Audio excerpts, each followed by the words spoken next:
అందరికీ నమస్కారం.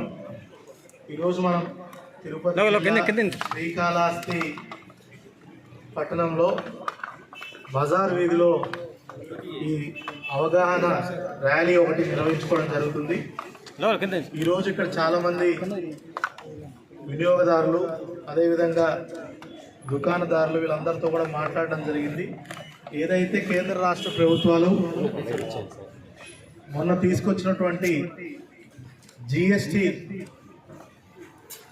మార్పులు అవన్నీ కూడా ప్రజలందరికీ కూడా అందుతున్న విధంగా మనము నిన్నటి నుంచి ఒక నెల రోజుల పాటు ఈ సూపర్ జిఎస్టి సూపర్ సేవింగ్స్ అనే వినూత్నమైనటువంటి కార్యక్రమానికి గౌరవ ముఖ్యమంత్రి గారు శ్రీకారం చుట్టున్నారు.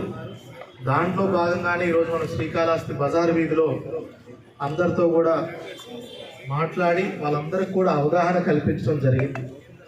ఏదైతే ఈ 4 వారాల్లో వారానికి ఒక టీం కింద మనం ఈ కార్యక్రమాన్ని చేసుకోవడం జరుగుతుంది. మొదటి వారంలో మనము ఏదైతే ఇంట్లో రోజువారీ సరుకులు కొనుక్కుంటామో దాంట్లో ఎంత తగ్గుతుంది ఏంటి అనేది కూడా మొదటి వారం మనం దాని మీద ఫోకస్ చేయడం జరిగింది. ఈరోజు ఎలక్ట్రిక్ షాప్కి వెళ్ళాము.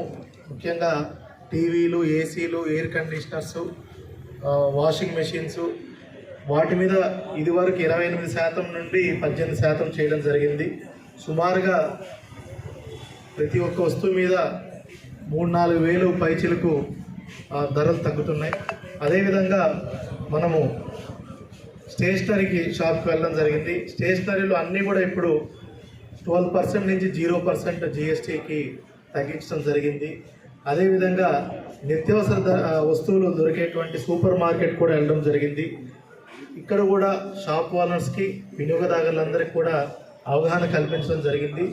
ఇంకా చిన్నపాటి సమస్యలు ఏదైతే జిఎస్టీ తగ్గించడం వల్ల మనకి వినియోగదారుడికి ఆ తగ్గించినటువంటిది ఇంకా కొన్ని చోట్ల పాస్ ఆన్ చేయకుండా ఉండడం జరుగుతుంది. ఎందుకంటే వాళ్ళ బిల్లింగ్ సిస్టంలో అది మార్పులు చేయకపోవడం వలన, పాత స్టాక్ మీద ఓల్డ్ ఎంఆర్పి ఉండడం వలన ఇట్లా అనేక రకమైనటువంటి సమస్యలు గుర్తించడం జరిగింది. ఇవన్నీ వెంటనే మనకి కమర్షియల్ ట్యాక్సెస్ డిపార్ట్మెంట్ నుంచి కూడా అడిషనల్ కమిషనర్ వాళ్ళ స్టాఫ్ అంతా ఉన్నారు. వాళ్ళందరికీ కూడా ఆదేశాలు ఇవ్వడం జరిగింది. వెంటనే కూడా ఏదైతే సంస్కరణలు చేశారో అవన్నీ కూడా దానివల్ల రోజువారీ నిత్యావసర ధరలు, వస్తువులు, స్టేషనరీ, ఎలక్ట్రానిక్స్ ఇవన్నీ కూడా ధరలు తగ్గినాయి. మెడికల్ ఇవన్నీ తగ్గిన వాటి అనేది కూడా వినియోగదారులకి, కస్టమర్స్కి పాస్ ఆన్ చేసే విధంగా ఈ అవగాహన సదస్సు చేయడం జరుగుతుంది, ర్యాలీ చేయడం జరుగుతుంది. ఇందులో అందరూ కూడా వార్డు సచివాలయం సభ్యులు, మున్సిపల్ కమిషనర్ గారు అందరూ కూడా పార్టిసిపేట్ చేస్తున్నారు. వాళ్ళందరూ కూడా అవగాహన కల్పించి ఈ నెల రోజుల పాటు విస్తృతంగా ప్రతి ఒక్క ఈ గడపకు వెళ్ళి దేని మీద తగ్గింది, ఎలా తగ్గిన ధరలు ఇంప్లిమెంట్ చేసే విధంగా కూడా రాష్ట్ర ప్రభుత్వం, జిల్లా యంత్రం కూడా పూర్తి చర్యలు తీసుకుంటుందని కూడా మీకు తెలియజేస్తాను. Thank you. కూడా కొన్ని డౌట్లు వాళ్ళు వ్యక్తపరిచారు. వాళ్ళకు వస్తున్నటువంటి ఓల్డ్ స్టాక్ మీద ఎంఆర్పి మార్చే విధంగా కూడా ఇప్పుడు సపోజ్ అప్సరా పెన్సిల్ ఉంది, 12% నుంచి 0% మనకు ట్యాక్స్ తగ్గింది జిఎస్టీ. దాన్ని ఎంఆర్పి మీద రివైజ్డ్ ఎంఆర్పి పెట్టే విధంగా కూడా చర్యలు తీసుకోవడం జరుగుతుంది. అదేవిధంగా ఇప్పుడు నిత్యావసర వస్తువులు కూడా ఏదైతే ఉన్నాయో షాంపూ, సోపు, ఆయిల్ వీటన్నిటి మీద కూడా పాత ఎంఆర్పీనే ఉంది.